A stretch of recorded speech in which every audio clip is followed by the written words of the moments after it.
You may call yourself Irish, and still never have been. And if your family was already in America long before the Great Famine, why do you believe that identity belongs to you? Today, millions of Americans are certain they know where they come from.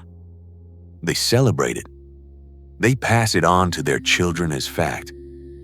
But where did that certainty come from? How did this identity take hold? And what if their story begins somewhere else? In this video, we'll explore how that certainty formed in the first place and why it may not tell the whole story. By the end, you'll be able to see whether this applies to your own family. Before we turn to history, think about this. In your family, was standing your ground praised more than keeping the peace? Was loyalty to your own valued above outside approval? Were conflicts handled within the family, not taken to authorities? Were grudges remembered across generations? Were outsiders trusted slowly after they proved themselves? Because sometimes identity doesn't live in documents. It lives in character, in the instincts a family passes down without ever naming them. Now, here's what most people miss. The ships that left Ireland for America didn't all carry the same story. Some arrived escaping famine. Others had left a century earlier, not from hunger but from conflict. They didn't settle together. They didn't see themselves the same way. And in the old country, they often stood on opposite sides. Yet, in America, their histories were eventually blended, and that is where the confusion begins. This wasn't an accident. Over time, one story didn't just survive, it dominated. It became louder, more organized, more visible. It defined what Irish meant in America: urban, Catholic, communal. And slowly that image became the standard, even for families who had never lived it. But not every family fit that new image. Long before the famine ships crowded the harbors, another wave had already crossed the ocean. They didn't arrive with parades or political machines. They moved past the cities, into the edges, into the valleys, into the places where law was distant and survival was personal. They built small farms, tight communities, and lives that depended less on institutions and more on each other. They didn't march together. They didn't organize in the open. And because of that, they never defined the public image of Irish in America. They lived quietly, outside the story that would later become the loudest. So ask yourself, which story feels closer to your family? The crowded cities, shared neighborhoods, and public belonging? Or a pull toward freedom, toward land, toward nature, toward self-reliance and self-sufficiency? Did your family lean toward structure or toward independence? Did they gather in large communities or build smaller ones on the edges? And what do you actually remember about that? Not what was said, but what was lived. Where did your family choose to place itself? Because sometimes where a family chose to live reveals more than what they later called themselves. The families who moved outward didn't see themselves as Irish. They had come from Scotland, and before that, from the contested borderlands between Scotland and England, a place shaped by conflict, uncertainty, and constant movement. They were relocated to Northern Ireland as part of a political project. They lived there for generations, but they did not become Irish. And when they later crossed the Atlantic, they carried that distinction with them. In the borderlands between Scotland and England, life was rarely secure. These were not quiet farming regions. They were contested ground, caught between rival kingdoms. Raids were common. Protection was uncertain. Authority was far away. Families couldn't always rely on law to keep them safe, so they learned to rely on each other. Disputes were handled close to home. Trust was built slowly. And memory wasn't about the past. It was about survival. Over time, that way of life marked them, not as farmers to be taxed, but as people who were hard to govern. And in a world ruled by kings, being hard to govern made you a problem to be solved. They were not the only ones living on the edge. Across the sea, the English crown faced unrest in Ireland. Rebellions were growing. Control was fragile. And the solution seemed simple. Move the hard-to-govern to a place that needed control. Offer them land. Ask them to hold it. So families from the borderlands were encouraged to relocate, not as conquerors, but as settlers. They crossed into Northern Ireland and built new lives there. But the land they were sent to was not empty. It already had its own people, its own loyalties, its own memories. The newcomers were not welcomed.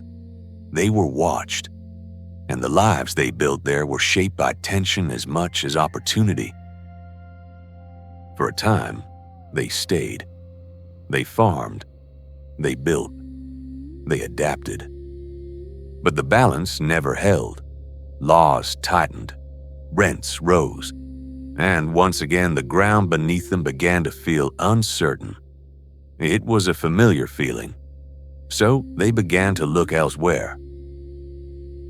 Across the Atlantic, another kind of land was being described. A place where distance meant opportunity, where authority was weaker, where land could be claimed rather than rented. Whispers spread, not of comfort, but of possibility. So ships began to fill again. Families packed what they could carry. And this time, the journey led west. They didn't settle where most newcomers stayed. The coastal cities felt crowded, structured, restrictive. So they moved again, past the ports, past the established towns, into the interior, into regions still being defined, places where distance meant autonomy and survival depended on what a family could build for itself. The land they moved into was not finished. It was uneven, unpredictable. Settlements were scattered. Support was limited. Distance wasn't just space. It was responsibility. Families built their own homes, defended their own claims, relied on their own networks. In these regions, life was shaped less by institutions and more by what a family could hold together. Living like this changed what mattered. Reputation wasn't symbolic. It was security. Trust wasn't casual. It was survival. And loyalty wasn't abstract. It decided who stood with you when things went wrong. In places where systems were distant, families became their own safety net. And over time, that shaped how they saw the world. Over time, this wasn't just a way of living. It became a way of thinking. Reliance on family felt safer than reliance on systems. Independence felt more dependable than authority.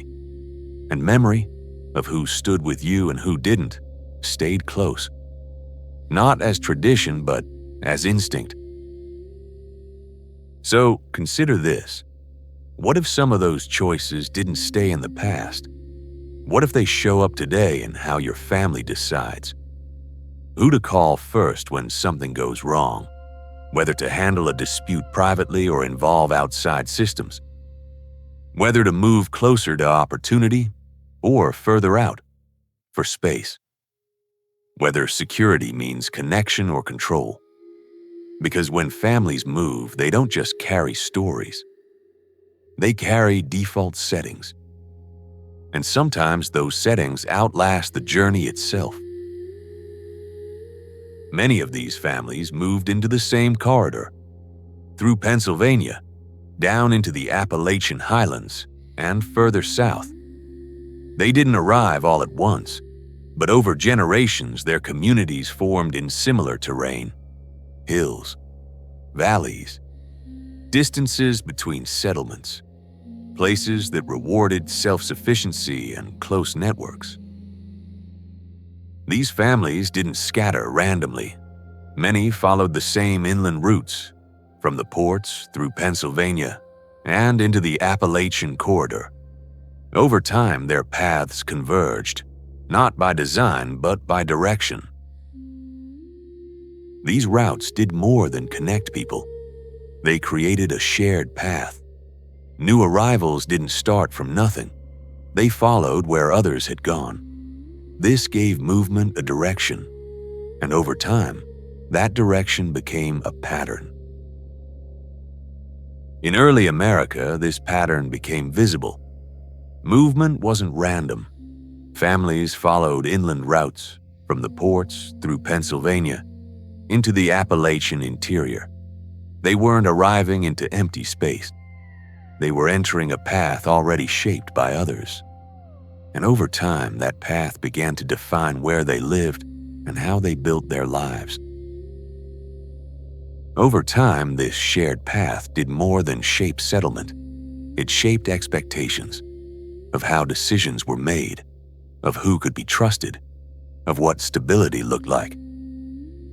Across different regions, similar answers began to appear. These expectations didn't exist everywhere. In cities, life depended on institutions. In these regions, it depended more on relationships. In cities, belonging often meant participation. Here, it meant reliability. Over time, this difference became noticeable. Observers began to notice. These communities didn't organize the same way. They didn't rely on the same systems. They didn't define belonging through the same institutions. And over time, they were described differently, less as a unified group and more as a way of living.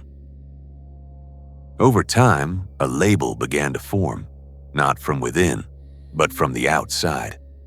A way to describe people who lived beyond the cities, who valued independence over organization, and whose communities followed different expectations. The name was simple: Scots-Irish. This label did something important. It simplified. People who had lived in different places, at different times, with different origins, were grouped together under one name. It made a complex story easier to tell, and over time, easier to forget. What faded wasn't where they came from. It was how they got there. The borderlands, the relocations, the years in Northern Ireland, the difference between origin and departure. Over time, the journey disappeared, and only the last stop remained: Ireland. Today, that certainty feels natural. Families trace their roots to where ships departed. Stories are passed down through place names and remembered origins. And over time, departure became identity. Because when the last stop becomes the whole story, something important disappears. Not the past, but the explanation of why families moved, why they settled the way they did, why certain choices felt natural. Without that explanation, identity becomes easier to repeat, but harder to understand. So, what does your story look like? Does your family remember where the journey began, or only where it paused? Have you ever heard a different version of where your roots might lead? We'd really like to hear it. Share your family story in the comments. Every perspective matters. And if your experience challenges this narrative, tell us. These conversations help build a fuller picture. Thank you for watching. If this exploration resonated with you, consider subscribing. We're continuing this journey together.